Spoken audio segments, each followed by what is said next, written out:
So if you're watching this video, you just got through watching video number 1. Video 1 was just talking about the mental exercises to make a player play to their potential, play their best. This video is the second video of a series that I've been wanting to do, helping with mental toughness and development of a student based on their mental capacity built in with their physical. And this one's about goal setting.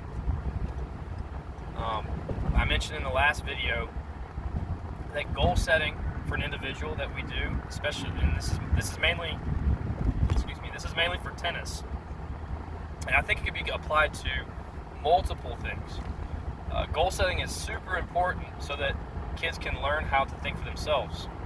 And the game of tennis is very difficult because in a lot of tournament situations, you can't coach during play unless it's between a second and third set. The rest of that time is simply them having to problem solve on their own. And that's so difficult. Sometimes I do question if it's beneficial at times, because I know for my development and a lot of other people's development, they got so much better having a really good coach on the sidelines talking to them, which is allowed. But I understand why they don't do it, because some coaches are paid to come and watch their kids play, and some don't have that ability to do that, so they're trying to even the playing field. Understandable. So goal setting. What do we do with what do you do with your kids to help them not just play and worry about the outcome? Because that's what most people do. Most kids want to win and feel that satisfaction of winning, or make their parents proud too. I've seen that happen a lot. There's pressure from their parents because their parents get upset at times. And that's, first off, that's not healthy if the child's already pushing themselves to the limit. So parents, if you're watching this and you're a parent who gets upset, and your body language shows on the court, you're probably going to have to take yourself out of that situation as much as possible so that your child can't see you if you've already been doing that. Just so you can build that, or completely make that change so you don't show any body language, you don't react outwardly, that the child can see you. I already know for a fact most kids, especially younger age kids, care about what you think about them. And I guarantee you that if they're playing a sport and you're paying for it, that they're already putting out their utmost best. There are times that I've seen kids not play their best and somewhat tank, and I address that with my students right away and say that's not acceptable, because number one, you can't help that person if they tank. The coach can't help that person. It's disrespectful to the coach for putting in their effort and the parents, and it's not fun. If you're tanking, you just took the fun out of your own game. So anyways, back to goal setting. When we're talking about goals, we do not talk about the actual results of winning and losing. Why is that important? It teaches the child how to compete efficiently. As soon as you put results into play, they start worrying about the end goal of the match and don't look at each individual point. Now, it's easy to say to someone, and I see parents do this too, you need to, like, this kid's really good. If you can get 2 games off him, you've won. Well, that's not horrible to say that. It's just giving them a numeric goal. But guess what? Once you do that, what happens when they get the 2 games? Like, whew, I made my 2 games. After that, they don't tank, but they lose focus of the rest of the match. And they could have probably actually won. They got their 2 games when it was 2-love, and they were playing amazing. And all of a sudden, they lose focus. So that's why I don't like to use results or any numeric values, especially when they're progressing from a young age. We like to use goals that are more achievable from a perspective of an entire match. For instance, we like to use goals in 3s. That's just my style. I like to use 3 things because 3 seems to be the max that I can get my kids to remember. As soon as I go over that, they forget the 4th one. I don't know if there's some psychology behind that or not, but it works very, very well for us. So, for instance, this past weekend, each match we had to have a goal. And I didn't mind if the goal was the same every single time. But for instance, a goal for us, for the kids this weekend was, they've been working very hard on setting up points in a purposeful manner. So I told them that they had to have a goal for their serve placement, serve type, before they actually hit it. Okay, that's obvious, right? But a lot of the next step was to also, step 2 goal was to have a purpose, a target, and a motive behind the return. Okay, and for instance, and I'll give you an example. First serve, where do you want to return? You're starting a match. Well, most of the time we've been teaching them to have a purpose to go down the center of the court. And that way, before the serve is even hit, it gets them out of the nervous factor of just getting it back. They're already trying to take somewhat control of a situation, and they can react. If it was a second serve, then they could choose to move up and attack down the middle of the court or wherever they choose. But the idea is to get them thinking for themselves. And I know my older players, I'm probably gonna use some of that stuff, but they already have that built in their head because we start them at a young age thinking about the goals that they have, the strategy ahead of them. Another goal that we had, because we've been working on the rally phase. Once I get done with that, is footwork. Trying to get set up behind the ball and using their legs to hit the ball back rather than just setting up and just pushing the ball back into play and trying to direct the ball with just their hands. So we get them to work a little bit more intensely to get set up, and that's another good goal.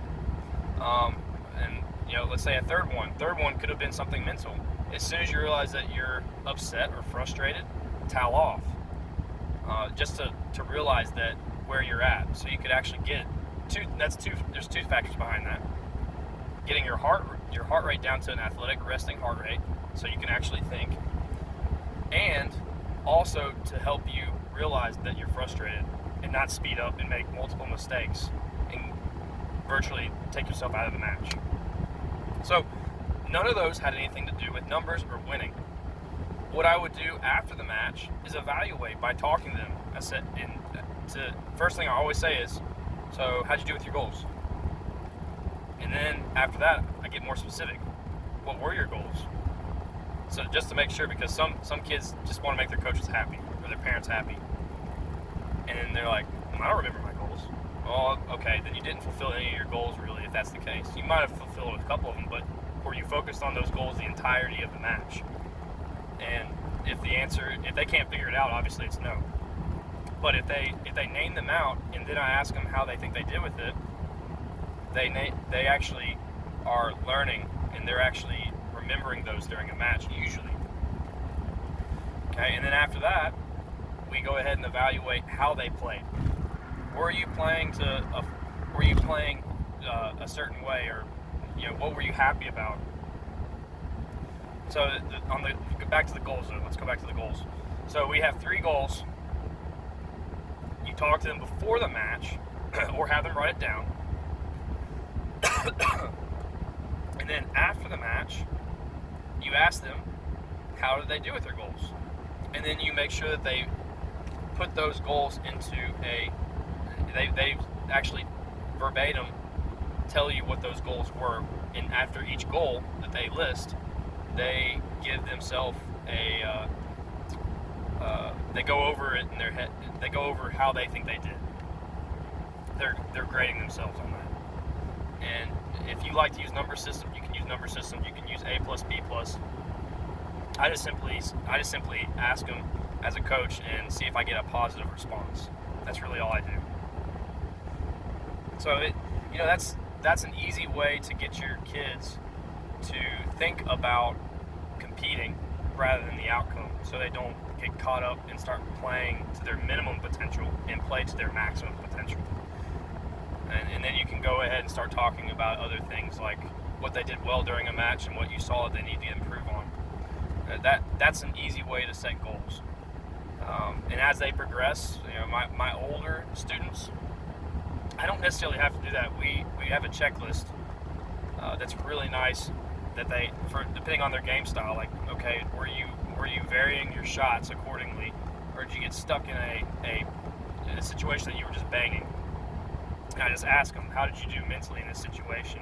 I watch very, very closely. I try to take small groups of kids instead of large groups, so I can actually see how they're doing in a situation that is pressure oriented. And I ask them how they felt during that situation. And that's been a successful way to get kids to respond, and they remember situations more often rather than just them playing. And that's an excellent way to do it. So again, younger kids, you have to have more specific goals. The ones that are just beginning, I urge most of you that if they want to play competitively and they show that they want to play competitively, have them play lots of practice matches and have them goal set. The ones that are more experienced, I urge you to do practice matches again. And again, you can do it any way you want to, but the way that I like to set my kids up in our academy is for every practice you have, whether it's a class, a clinic, a private lesson, for each one that you have is a set that you need to go practice. And they need to have 1, 2, sometimes 3 goals that are not numeric.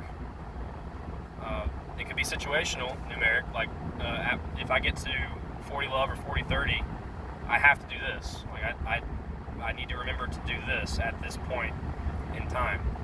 That's okay, but don't make it about games won or did you win? Unless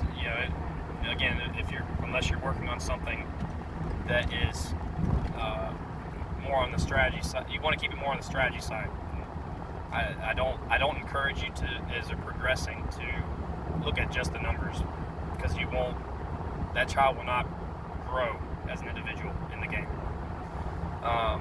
So practice matches are super important, so they get used to setting goals and trying new goals.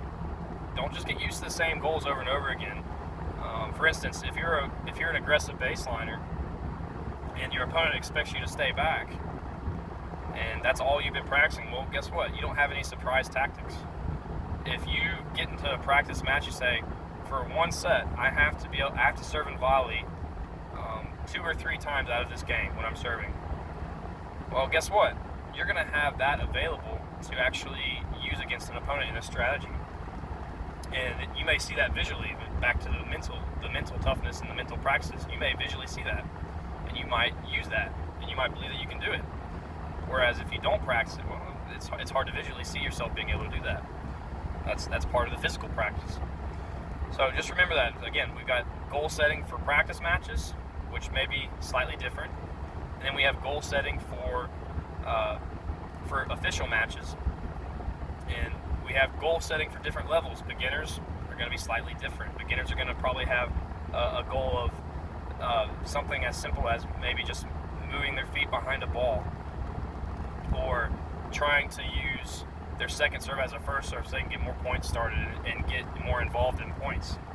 A more experienced player, or let's say an intermediate player, you can have more specific goals, such as serving to a certain spot in the court, or returning to a certain spot in the court. And then more advanced, you may tell somebody, hey, you need to set up the point to their weakness more often, and open up the court going to their strength so that the weakness can be exposed. Things like that. That way that they actually learn how to problem solve, and they actually learn to evaluate their opponents at an advanced stage. Beginners aren't going to be able to evaluate as often. They're going to be trying to evaluate themselves more so because they're learning the technical aspects. But that's enough on goal setting. 3 goals is a way we do it for a variety of levels. Non-numeric.